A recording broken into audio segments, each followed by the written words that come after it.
We'll start off with Ondo State. Now, 18 participating political parties have signed the peace accord in Ondo State, pledging to promote a peaceful gubernatorial election process and also accept the results of the upcoming governorship poll scheduled to hold on November 16th. Now, the chairman of the National Peace Committee, that's General Abdulsalami Abubakar, urged candidates and parties to uphold democratic tenets and reject vote trading, emphasizing the importance of maintaining the prevailing peaceful atmosphere in the country.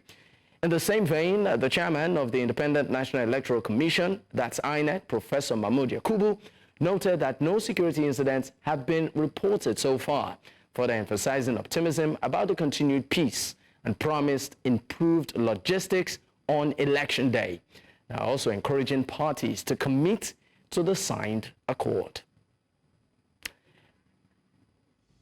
Sincere hope of the Nigerian Peace Committee that Ondo State elections will be free, fair, credible, and peaceful. And every one of us to ensure that we will maintain the peace in the country. Because if there is no peace, there is no country. The National Peace Committee accepted our request to devolve the signing of the peace accord beyond the presidential election to include off-cycle governorship elections in view of the tension and sometimes violence associated with these elections in the past. The Nigerian Police Force is set for the governorship election in Ondo State with adequate preparations and measures in place for the success of the exercise in this regard.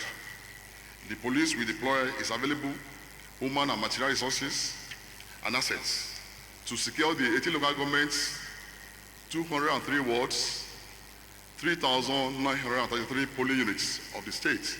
Ondo State has been a peaceful state. In fact, even during this campaign, it's been peaceful. And you don't enjoy this in most states when election is almost about a week to the D-Day. But today we are enjoying relative peace. Joining me on the program is Eni Akinshola, is a member of the All Progressives Congress Campaign Council for the Ondo 2024 governorship election. He joins me virtually. Thank you for your time, Mr. Akinshola. My pleasure. Thank you very much. All right. It's great to have you on the program. The peace accord has been signed. Everything seems to be, a top gear ahead of the November 16 guber polls in the state. Is your party comfortable with the current arrangement in terms of security and also INEC's preparedness? Our business is to prepare ourselves as a party for a free, fair, unexpectedly competitive electoral process. We are ready, we are prepared, and we think INEC and security agents should be prepared too. We have no fear. The security has been well taken care of in those states all this while. We qualify as one of the most peaceful states in recent times. There is amity among the contestants. We have not reported any single violence. Even when we have had some foul cries here and there, they have been found to just be mere political gimmicks. We are ready. We know INEC, having learned from Edo, ought to be ready. We know the security agencies ought to be ready. So we are ready. All right. You said you're ready. Now, something you did say at the beginning of your speech, you said expected competitive electoral process. On this program, we have had members of other parties who have come on to say that so far there has not really been a level playing field when it comes to campaign. And they alleged that the public spaces that some of them did apply to use for campaign, they were denied that privilege, saying that the place had been booked. Even when it comes to posting of their flyers and their banners, they said that the current administration has not been fair in terms of their use of public spaces to also, sell their mandate to the people of Ondo State. How do you react? I'll tell you, I've only heard of one instance. That's also. So you are actually aware of just one instance?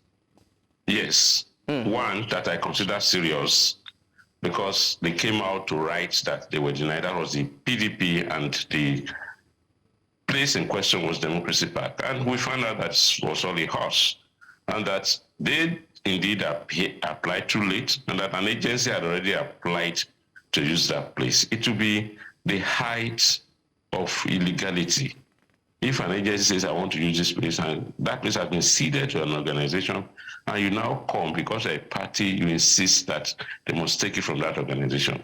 And I do recall that the agency involved in managing the Democracy Park also offered them options that if today is taken, can you please apply for some other days? And they didn't bother to reach out. They went to the press, but that's been resolved. There have not been serious instance of any infraction, I can tell you. I also had sometimes somebody said they were not given an arrangement to a red billboards. It is not the job of the APC to give you space to red billboards. Well ahead of time, relate with the government agency that the signage, you pay and you erect your billboards. These are common realities. If you don't pay for billboards, you can't erect. If you check Ondo State and Akure, most of the billboards you will see are not government-erected billboards. They are individuals who have applied and they got the spaces. So if I applied and I got a space and erected a pro-Aiyedatiwa banner, are you expecting me to cede the space to another party because they didn't apply? So, I mean, these are small things. These are things that I know, things that will come with politicking. They are not serious allegations. They are not serious infractions. I mean, you said that these issues are pretty small. But aside the People Democratic Party, we also had the AAC governorship candidate on this seat who also did allege that it seemed like most of the public spaces, particularly the billboards, had been taken. And, they couldn't post. You are a media person. Signages are spaces that are open for people to buy. Government do not give spaces. So if AAC, that does not have a headquarters, does not have a campaign office anywhere in Ondo State, is saying that it does not have a space. I mean, the young man is my brother. He's brilliant, but like Lawson said, there is more to politicking for the office of the governor than what my brother, the AAC governor aspirant, is talking about. I do not know. To be a why don't I say I want to be a governor, for instance? I have a degree, but I know that I do not have the wherewithal. I know, so you don't just wake up one day. So are you saying that is? Hold it. Okay. If I may. Okay. In all jurisdictions, America, Britain, you have some resources to do your politicking. No matter how small it is, you have resources. You saw Elon Musk promising people $1 million in America. It's about resources. You must have some element of resources. So my young brother, brilliant, give him radio space, give him television space, but I can tell you, we are from the same local government. I've known him. I know the parents. Brilliant young man, wonderful activist. But as per campaigning for office as governor of Ondo State, the young man has nowhere with that. There's no party structure. There's no party. There's no organization. If he's himself and a few others that are around him, that is all. But so are you suggesting that it doesn't have the sufficient resources to push?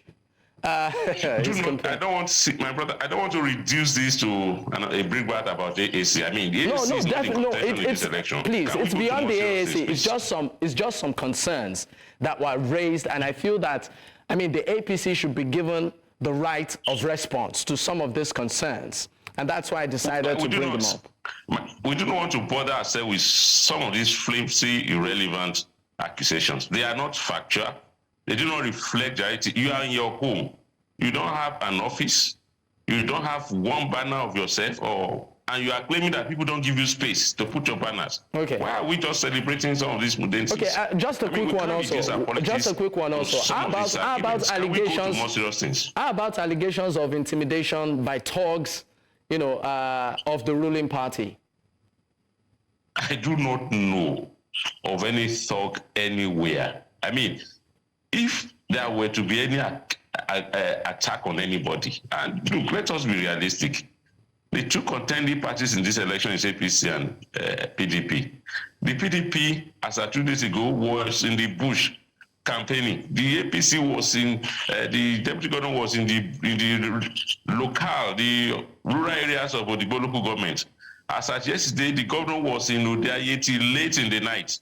Nobody has attacked anybody. These are just unfounded allegations, just to paint a picture that there is some seriousness in some very unserious political aspirations. I mean, why are these not reported in the newspapers? Why are they not reported on social media? If you say somebody beat you, I mean, in this area where everybody is a journalist, there will be a camera to record the altercation at the very least. So let's move to more serious. What are the parties doing? I'm sorry. It's also a serious matter because people, I think, really need clarity on this. But let's talk about some of the concerns of the People's Democratic Party. There were earlier concerns as regards the relationship of the REC, that's the INEC Resident Electoral Commissioner, her relationship with the ruling party. They raised concerns saying that she seemed compromised given the relationship she has with the APC in the state. So my question is, what is the relationship between the APC and the REC officer, of INEC in the state? You are putting words that the PDP did not use in their mouths.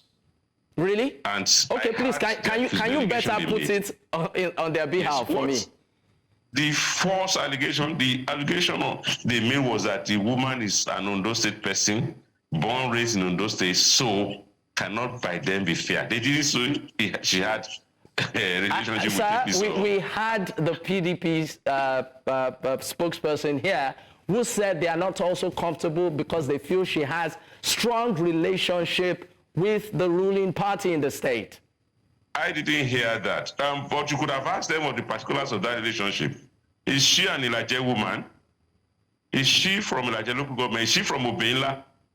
Is she married to Aida Tiwa or married to the deputy governor? You should have asked for the particulars of this relationship. You see, I think we need to move to more fundamental things. This woman, I don't know her. I know that she's a Nigerian. I know that she's not of Ondo State origin. That is the little I know. And I know there is no law that says that she cannot work with INEC wherever she's posted to. If anybody sees that she's compromised, come out with the particulars of it. Okay, she is married to Lagbaja, who is APC chairman, or she's a sister of, even at then, you need to still particularize complicity. You need to say that she has a history of being biased or being unfair. You cannot in any way hang a person on account of where she comes from or where she's schooled in. For God's sake, does that in any way remove from her right to work in any organization under the laws of this country? I do not want to get involved with some of these laughable arguments. And let us know, is there illegality in this allegation? Is there immorality in this allegation? If no, then let us move forward. And if they think strongly about it, they can go and meet INEC and ask that the woman be moved. It is not the business of APC. Definitely, I know it's not the business of the APC. I understand that, but I also felt that it's important we clear there on some of these issues. We'll come back to some of the achievements of the current governor of the state and also matters arising on this. But first, we need to go on a quick break. When we return, the conversation definitely will continue. Stay with us. Many thanks for staying with us. If you are just joining in, this is Politics HQ on News Central Television. And of course, we are looking at matters arising ahead of the Ondo State Google polls. I have with me Mr. Eni Akinshola. He's a member of the All Progressives Congress Campaign Council for Ondo 2024 governorship election. He joins me virtually. Thank you for staying with me, sir. Now, let's talk about some of the things the current governor of the state has done in his about 10 months in office. There are concerns that there's a bit of infrastructural deficit in terms of the quality of roads, and that there are some spendings. One of it has to do with building a fence. I'd like you to speak. What exactly so far has the current governor of Ondo State done for the people of Ondo State? Thank you very much. 10 months or thereabout, there were outstanding salaries of the University, Professor Giwa Polytechnic that were being owned. And I think we owned because of the circumstances surrounding health of the then governor and many other things. This governor came on board and offset those salaries immediately. Not long after that, this governor paid over 6 billion of outstanding gratuities owned pensioners in these states. Along the same line, this governor came out to say that, look, the real focus of governance is not about who did what alone, but about what was done or what was being done. That there were outstanding jobs that were being done by his boss, the late Akeredolu, and that he is going to finish them first and then move on to other things. And he started work along this work. The road projects are not projects that you start in one day and finish the other day. And this government is not too much concerned about celebrating completion of blocks of classroom reconstruction. No, these ones are going on a regular basis. New primary classrooms are being constructed, new instruments are being bought, chairs, educational materials are being distributed. Government we are like the past where some people want to dedicate a block of classroom. You call all Nigerians to come and do it. What he has been doing has been to complete those projects, to run government seamlessly after the untimely demise of his principal. Those road projects that were ongoing, he continued along that. And you understand that it was raining heavily at some point in time. And in this part of the world, when it starts raining, if you rush to complete some road projects, you are going to regret doing it. So yes, people can say there was a lull sometimes during the heavy rains, but it was not that job stopped. It was technically preparing so that at the right time, and work is going on. I tell you, bills are being paid, salaries are being paid regularly, schools are being built, primary school projects are going on, secondary school projects are going on, community roads are going on, but until they are completed, it will be unfair to start celebrating. So what we are doing, what this government has been doing in the past 10 months is consolidating on what his principal has been doing. Some things have been completed, but it's also not too particular about what is it called? Official commissioning, which people engage themselves on. At the right time, once elections are over, you'll be seeing series and series and series of I would like you to particularly react, because I understand we're pressed for time.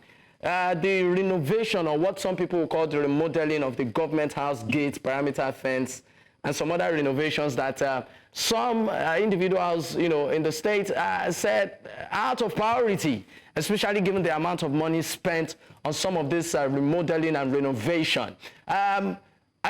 Isn't that out of place given the economic challenges residents of the state, are facing? Now, the security of the people, the governor, is also important. If, for instance, and I'm not being pedestrian about this, we wake up one day to say that the governor or one of his family member or a principal officer of the government have been kidnapped, how would you feel? What will be the distraction? So I am not saying, I don't know the amounts, and I won't lie on national television elsewhere, but to dismiss the fact that there is a reconstruction of failed parts, aged parts of the perimeter. The government house is a wide expanse of property. When somebody says not more than 100 meters, I laugh. It's a wide expanse of property, and if the perimeter fencing that has stood over the ages is being renovated, because of security and realities of life, if your house is going bad, you will not allow them to crash before you renovate, because you know that it will be more expensive to rebuild than renovate. I think it is not out of place to have renovations done.